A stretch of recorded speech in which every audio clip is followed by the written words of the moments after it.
Goeiedag geliefdes, op hierdie Dinsdag lees saam met my Efesiërs 5 vers 1 tot 4.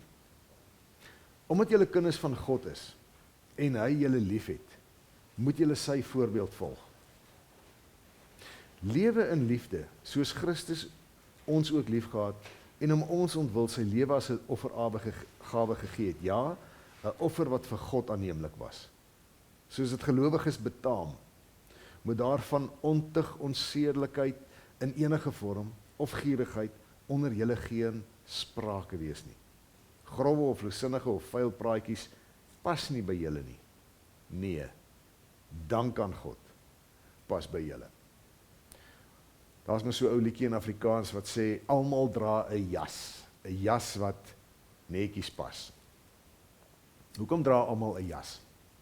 Wel, jy dra 'n jas teen die koue. Jy dra 'n jas vir beskerming. En gewoonlik wil jy dan ook 'n mooi jas hê wat ook getuig van jou innerlike smaakvolheid, jou innerlike styl. En dis wat ons vandag eintlik gelees het, wat Paulus met die gemeente kom praat en hy sê, julle het 'n jas wat netjies pas. In die koue van hierdie wêreld en om julle innerlike styl, julle innerlike smaakvolle styl te weerspieël. Is daar 'n jas wat julle aantrek? En hoe sê hy? Dank aan God pas by julle.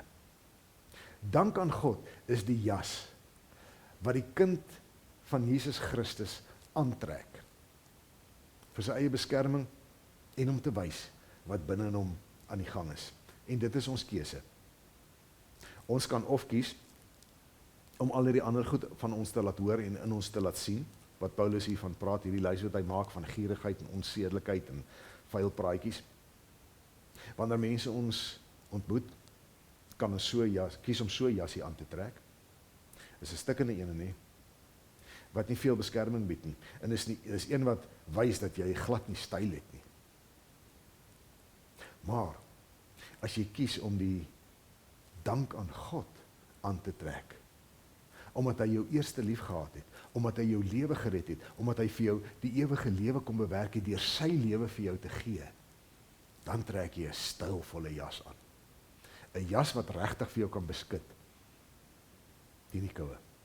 'n jas wat regtig kan praat van die innerlike stylvolheid wat daar in jou en my is, want ons het 'n innerlike stylvolheid, nie omdat ons goeie smaak het nie, maar omdat God lief gehad het, omdat Christus so lief gehad het, dat hy sy alles kom gee het, sodat ek en jy nuwe mense kan wees, vergewe en vrygespreek en vol hoop op 'n toekoms, 'n ewige toekoms saam met hom. So vandag is ek en jy voor die keuse. En dis 'n keuse van dank of nie. Watter jas wil jy aantrek? Wat wil jy weerspieël van wat in jou aan die gang is? Vir my en jou is daar 'n jas wat netjies pas. Dank aan God. Pas by julle. Shalom.